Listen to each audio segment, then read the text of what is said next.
do or like have ideas for what that might look like. And this guy does. So, so I'm gonna let him talk to you about that stuff. What do you want to know?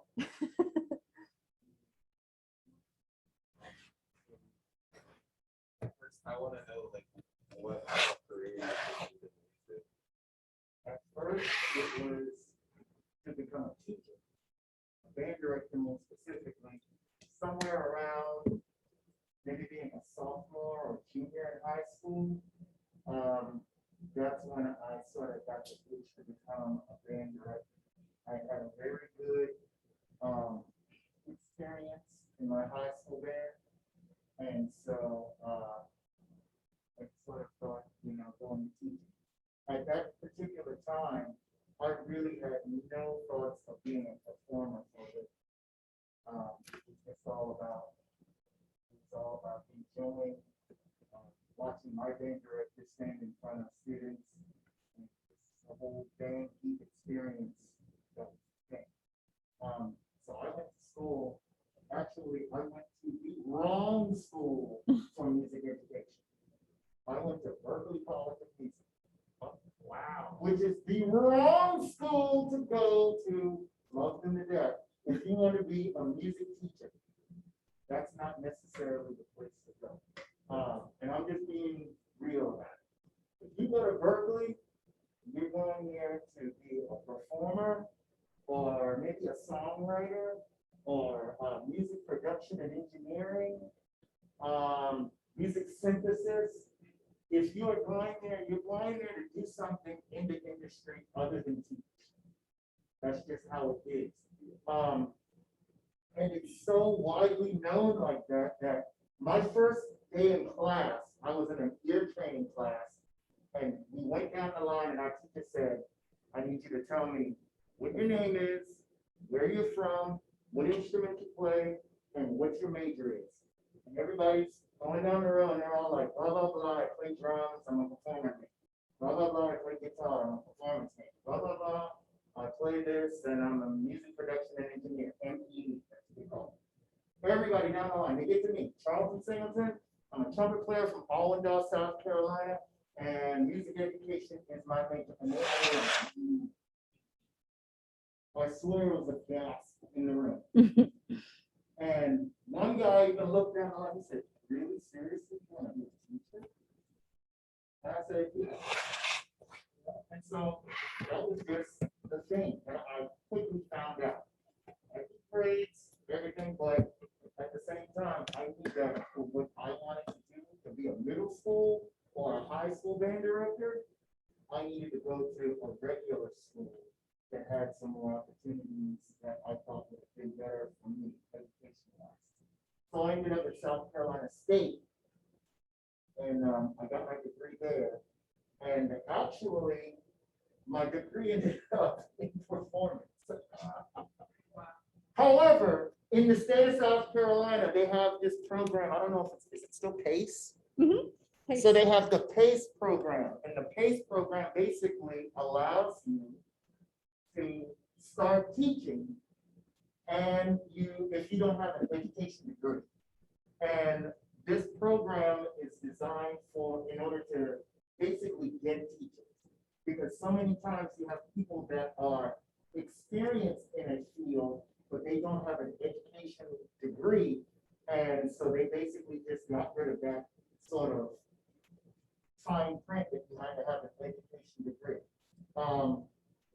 Mr. Johnson does the PACE program, the biology teacher. He has a background in meteorology, but now he's teaching biology and working through his certification. So working through your certification, you have a certain amount, you have like 2 or 3 years, I think it may be, in order to take some classes and basically learn how to be a teacher. Because in addition to just the X's and O's of being a teacher and teaching that subject, there's other things like classroom management and other little things that you don't think about as a teacher, or the student doesn't think about. You just think you walk in and your teacher gives you stuff to do. There's a lot more to it behind that art of just standing up here at the board and talking about whatever that subject is. So I did the PACE program, in 2000. I graduated from college in 94. I actually started playing in a band and we started to travel a little bit. We were kind of successful, but not as successful as we wanted to be. And so we all decided that we were going to not tour anymore. And I actually got a job. I don't know if you know this.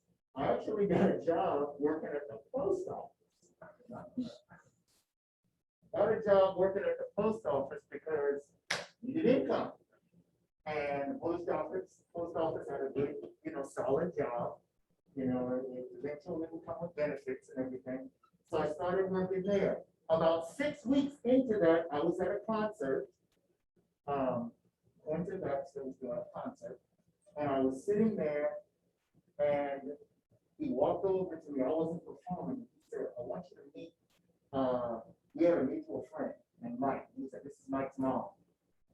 And she said, will you at this show? I was like, absolutely, sure. So while we're sitting there, she said, do you play for a living? I said, a little bit around town. Right now I'm at the post office, but it's just something to do. And she said, have you ever thought about teaching? I said, oh yeah, all the time. I used to think about being a band director. And she said, oh, okay. That was the end of that conversation like that.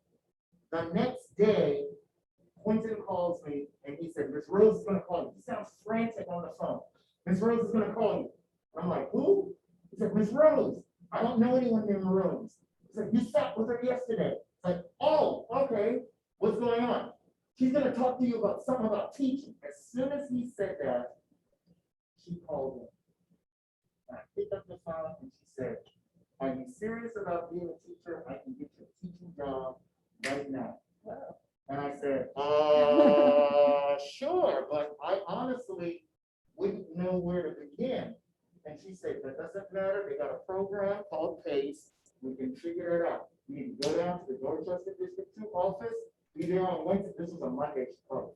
So be there on Wednesday, show up in a good suit and a good tie, make sure that everything is looking good, and you go in there and you tell them that I sent you. They are expecting you. And I went there, and in 15 minutes, I had a job teaching at Span Elementary School and Winterville as the itinerary teacher. What year were you in Winterville? 2000.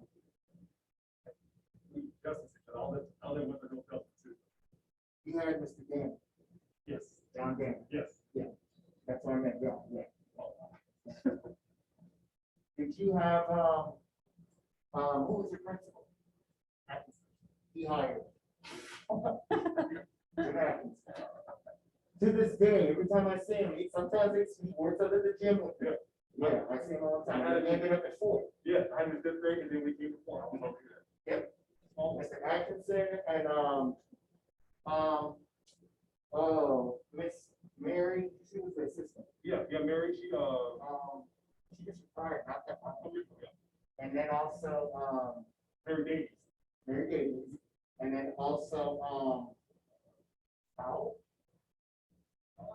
she might have gone. I think she ended up going to like Hill or Maxville or something. Okay. You know Mr. Bainer Powell that over at the College of Charleston? Yeah, the African stuff. Yeah, his wife. Small So, Too small a world. too small of a world. My professor at CSC. Yep. So I do that. I get into teaching. I'm there for only 1 year. Then I start over at Lincoln High School in McClellanville as their band director, trying to resurrect the program over there. But it wasn't really working. And at that time, I was still kind of leaning towards performance. So I did not sign my contract to come back and teach the next year. Ironically, as school began, maybe it was, let's see, how many weeks are we in the school now? 2.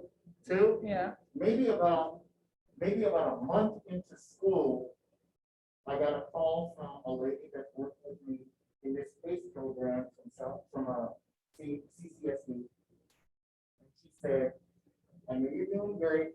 I see you started to do some performances, but oh, by the way, there is a band record opening at the School of the Arts. And I said, oh, now I knew the band director there. His name is Basil Pearl, because he was my band director at Wanda High School many years ago. And so I called him up and I said, are you retiring? And he said, no. Where did you hear that? And I said, well, there's this opening. He said, that's for the middle school. And I said, oh, okay, you gotta go live.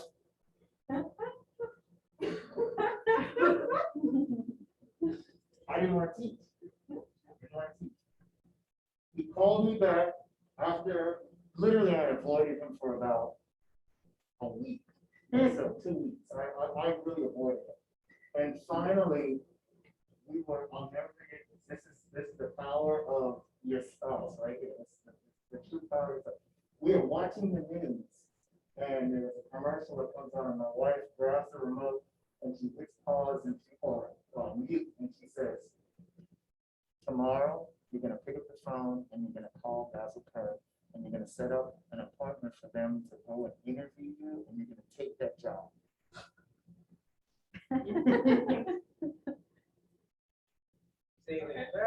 Crazy. Same thing.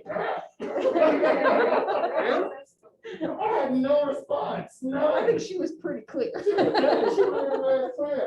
So I became the band director at the Charlton School of the Arts for the next 7 years. As I'm doing that, I'm still playing locally a little bit. And it's now starting to go kind of 50-50. I'm like, I love this job. It's a really cool job. Much like working here. You have good students, you got good support from parents and stuff like that. The administration really supports you. So all of that's in place. I mean, there was at one point where I was playing still with a cover band, a very popular cover band in town. We were still playing 6 nights a week. And I was still getting up at 6 in the morning to go to school and teach. That's how much I enjoyed the school job as much as I enjoyed playing. I mean, Monday nights we were playing in Hilton Bay. Wow. And I was getting home between 3 and 4 o'clock in the morning. But when that alarm went off, I was like, you know what? I'm about to go and interact with some really incredible kids. Here we go. Turn around, just go. So I did that for 7 years. About that 7th year, I was like, you know what? I love playing. I gotta give it one more shot. And it was hard, but I made that decision to leave. And that's when I started this career in performance, which led to, that was 2007, my last year. 2008, I started Charlton Singleton. I also have some other little small groups. In 2011, I released my first report. Keep going, I'm on this same thing. I released the report in 2011, one in 2013, one in 2017.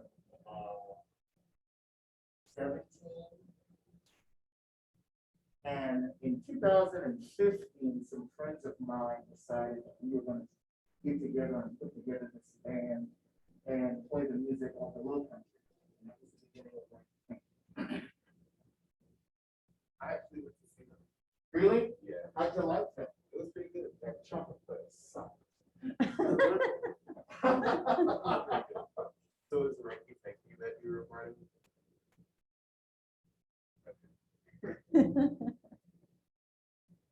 So along the way, you get to understand that there's so many things in the music industry that happen even before you get on the stage and play one note. That's the easy part. Even if you ask an athlete, they'll tell you that the hardest thing to do is go through practice during the week. It's easy once you get to game day and you plan in the actual game. Practice is the hard part because that's where you have to put in all of the work. For example, I did a video or maybe it was just a post, but it was a picture of me standing in the airport, and I just captioned it, the part you don't see. And I was explaining how we were trying to catch a train in the airport to get to the next gate in 15 minutes to run down to catch a plane to get from this side of the country to that side. And so there's a lot of things like that. There's a lot of things in contracts that you have to read fine print. There's a lot of things nowadays, even with the pandemic that we're in, with protocols and stuff. There's so many things in the music industry that's happening. And it turns over so fast. Like right now, if you want to be a performer, we're in an age where it's more about singles. You know what I mean by singles? That means that everybody pretty much is releasing a single. And then later on, they might release a full album. But we live in a singles-driven market. I'll give you an example about that. Maybe 6 months ago, maybe even a year now, it feels like it's been out forever. But Bruno Mars and Anderson .Paak released a song called Leave the Door Open. It was just a single. How many times have we heard that song on the radio? I hear it every single time in the morning. Every single time. It's great. They just released another single called They did. Skate. And it's so good. And it's so good. So good. Where is the album? It will never come, and I'm okay with that. You know what they said? You know what they said? Early next year. We are about to start September. Early next year. It's February. No, early next year could actually be all the way up to May. Oh. It's not. However, this is the time and the age that we're living in. Now, back in the day, you would have an artist release the whole album, and they would say, this is the single off of the album. But the whole album was accessible. Nowadays, you look at what you can download off of iTunes or whatever, and you can see the full album in some cases, but only one song might be accessible. That's just how we live, in our music, age today. There's a whole nother topic about downloading versus buying. When you download an album, the artist doesn't get any money. Oh, I'm sorry, when you stream it, when you stream it, the artist doesn't get any money. Depending on, well, it's still no money. It's Spotify's horrible. Oh. Hit the nerves. Yeah. What's the math on that now? It's so many zeros still in price, like 0.0000. Yeah, or 80 or Yeah. something like that. That pretty much has to be like Taylor Swift for like billions upon billions of Right. to make a couple thousand. Correct, Wow. correct. Yeah. Wait a minute. What is, hold on. Let's see if I can find it.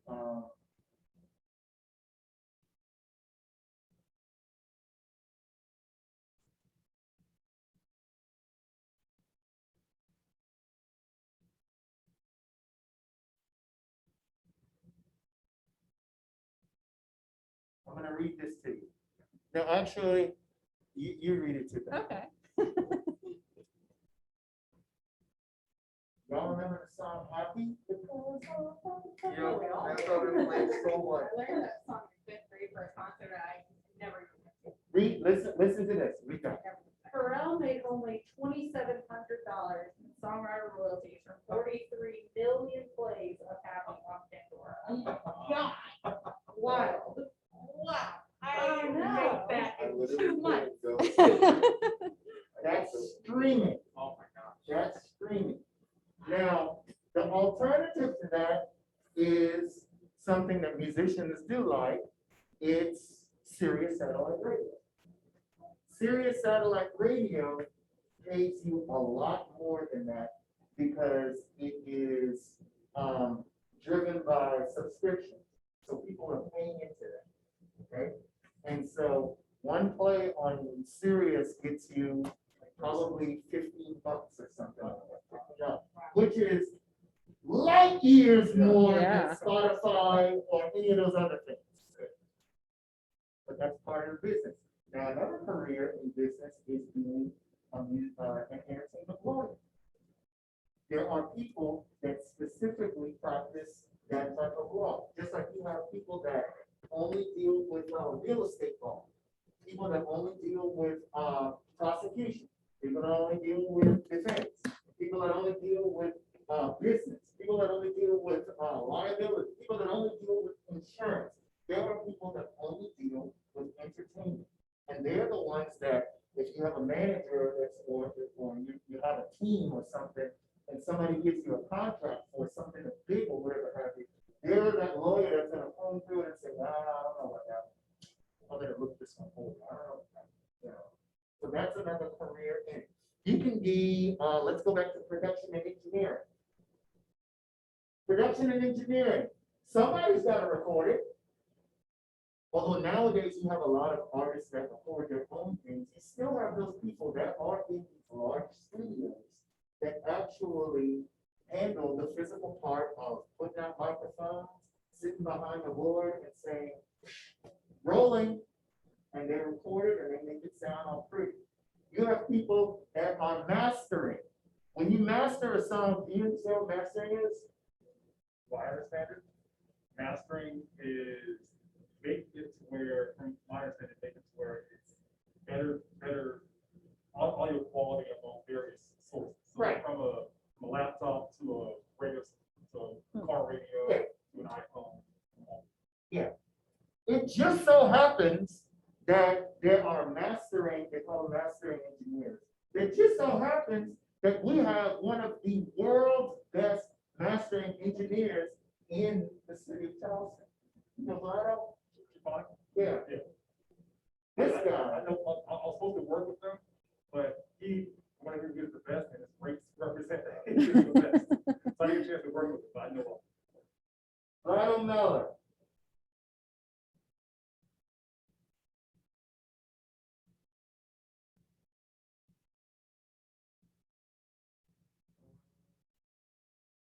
Let's read off some of his credits.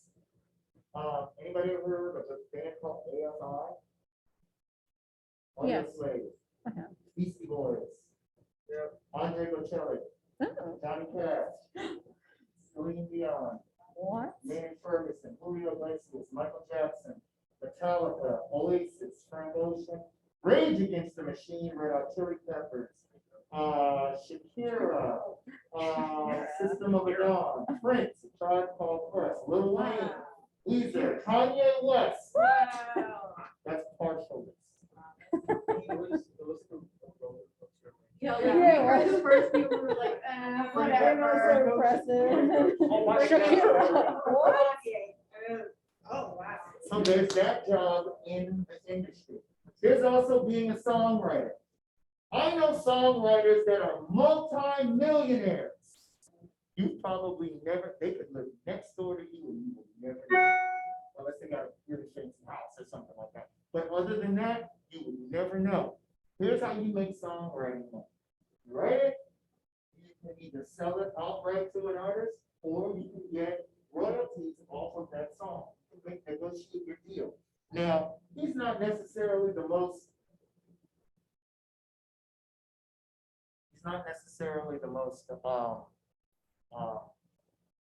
nice person in the world. But one of the best songwriters of our generation, unfortunately, he's got a lot of unfortunate baggage, is a gentleman by the name of R. Kelly. Ooh, check this out. R. Kelly wrote a song for Michael Jackson called You're Not Alone.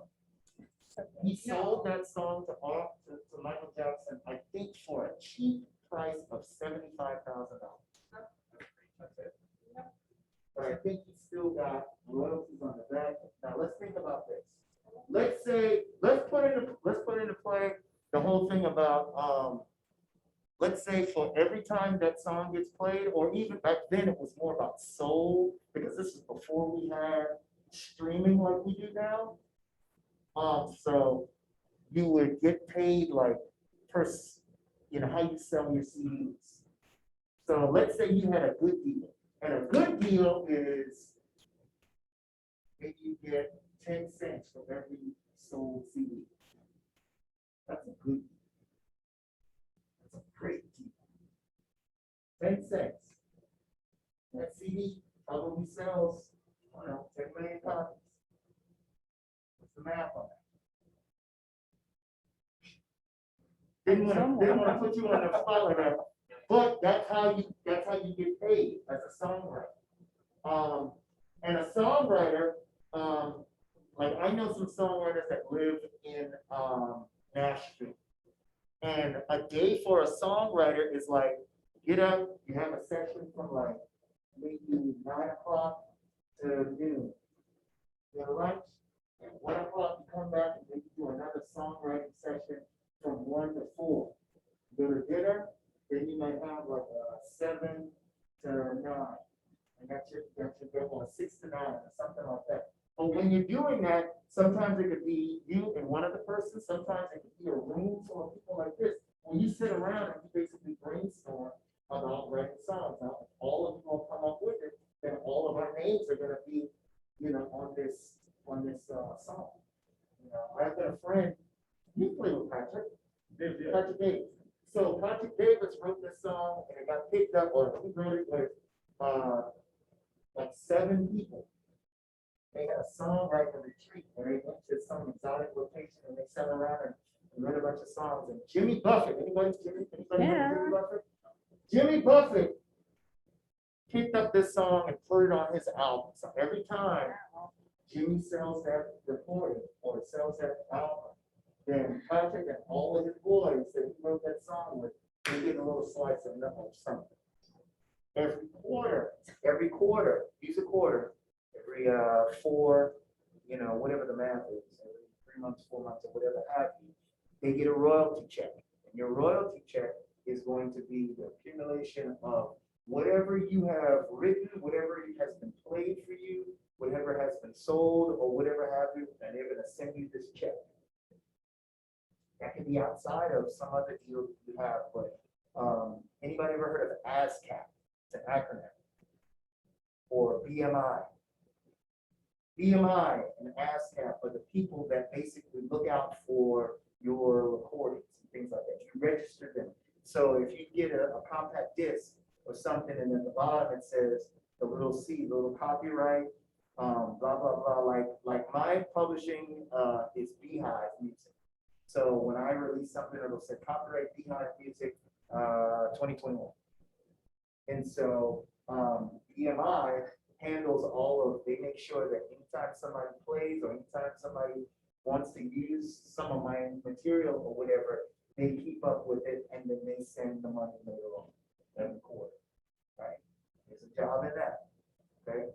Gosh, I've been talking a lot. What time are we at? We got about 7 or 8 minutes left. All right, so anybody, yes. What do you do during quarantine? What did I do during quarantine? You learn how to make money in a bunch of different ways. That's where your creativity really takes over. Now, here's how this actually comes a little full circle for me. I have a good friend of mine that I met in college who is very, very good in the smooth jazz genre. And I was getting ready to release a recording, and it was in the smooth jazz category. And I was a little gun shy about it because that wasn't really my bag.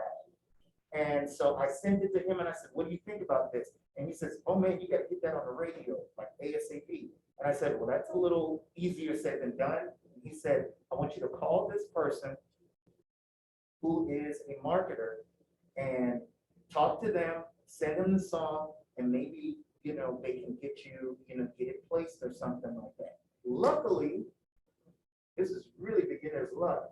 It got on Sirius satellite radio on watercolors, which is the thing. And in Sirius satellite radio's instance, they don't send you a check quarterly. They send one to you every month. How much did they send? Huh? How much did they send? Check this out. After 3 months, I got $5,000 for having one song being played either once or twice a day. $1,000. Not bad. So that helped me during the pandemic financially because I was on the road. I also had other jobs that were like I'm an organist at a church. And they were like, well, we locked you in, that's part of the salary, we're not gonna switch that. So I was very thankful, for that. Other people started to write music, other people started to arrange music, and I did a little bit of that. And they would send me something, sometimes it went to, for kids, the whole art of the virtual tip jar. You just sit in your house, you go live on Facebook or Instagram, and you put up your information of, Cash App or Venmo or PayPal or whatever have you, and people give you, a tip. Could be as little as $1, could be as much as $100 or whatever. But it's just a tip, just like if you have a jar in, wherever you're playing. So a lot of things from the pandemic. There are some things that came from the pandemic that has changed again.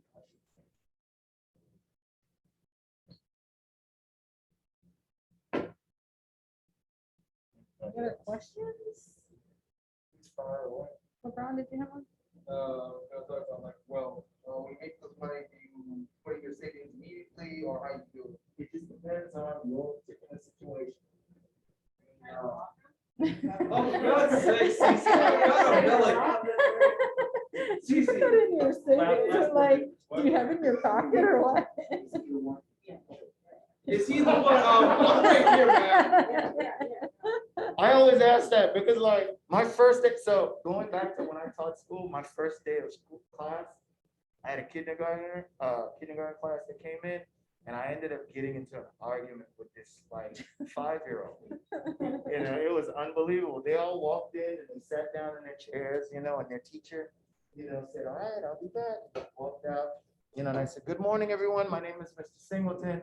And this little boy said, yes. And he says, where's our teacher? I said, well, she went out, she'll be back in about 45 minutes, and he said, no, I mean our music teacher. And I said, well, I'm the music teacher. He said, no, you're not. And I said, yes, I am. I said, no, you're not. Yes, I am. I'm the music teacher. I'm Mr. Singleton. No, you're not. 5-year-old now, 5-year-old. So after about 15, I am and no, you're not. I said, why don't you believe that I'm your teacher? Because teachers are girls. No. And I said, teachers can be boys too. No, they can't. I said, yes, they can. No, they can't. And I said, well, what about the principal, Mr. Atkinson? He's not a teacher, he's a principal. And I said, well, he had to be a teacher before he became a principal. No, he didn't. Oh my gosh. And it just so happened that she came walking back in because actually, she came in with a bag or something, and it just so happens that she came walking back in, and we were in the middle of this, and she says, everything all right? And I was like, it's fine. And I said, is he the one? And she said, oh yeah. Got it. It's either one, what else supposed to be? It's either one that's just gonna be a problem. Yeah. I don't know, I question. I'm just messing with you. But I was telling a student recently, I said, listen, kids, the students, they talk with their friends and say, wow, that teacher, I don't like them. They just do this or whatever. Teachers talk too. Watch out for that one. They're always late. Watch out for that one. It's always an interesting question. Or something like that. So the teacher or make jokes about watch out for that one. That one doesn't know your name. Yeah. That's true. But everybody has their own financial plan or whatever have you. If you are a professional musician, I would suggest that you get into the habit of saving. Because in my instance, my income, a very big majority of my income relied on touring and going out and performing. And when all of that was shut down, all of the income was shut down. But it just so happens that I was fortunate that I had something that still remained steady, and fortunate that the government actually stepped in and actually helped out artists really a good with a bunch of grants and assistance, things like that. That's kind of how artists sort of made it through the pandemic. Unless you are a mega superstar and you already got, millions of dollars and stuff like that. You have a steady stream of income from royalties or something like that. Anybody else? Yeah. What do you win your Grammy for? It was an album with our band, Frankie Tanky, and the category was Best Regional Roots Music. Now, a lot of people probably go, what? Never heard of it. That's because it's not necessarily one of the major categories like Song of the Year or Record of the Year or whatever like that. Regional Roots Music, let's break that down. Regional. So that means it's to a specific part of the world, country, or whatever you're talking about. Roots, meaning that it's something from that area specifically. I'll give you an example. If you listen to music from Hawaii, it sounds a certain way. If you listen to music from New Orleans, it sounds a certain way. A lot of people talk about the Zydeco sound. If you listen to music from the Caribbean, if you listen to music from any of the Asian countries, it sounds a specific way. Here in the Low Country, we have Gullah. And we don't think about it so much because we live here, but it's definitely a sound that is unique to our area. And so what our band does is we interpret Gullah songs, kids' games, and poems, and we apply that rhythm that's from here and some other elements to make it more contemporary. And that's how we want it. We were up against the New Orleans brass band or Rebirth brass band. We were up against a group from Hawaii. We were up against like a Native American group. That music sounds a certain way. So that's our category. That's our. Cool. What are we gonna ask? There we go.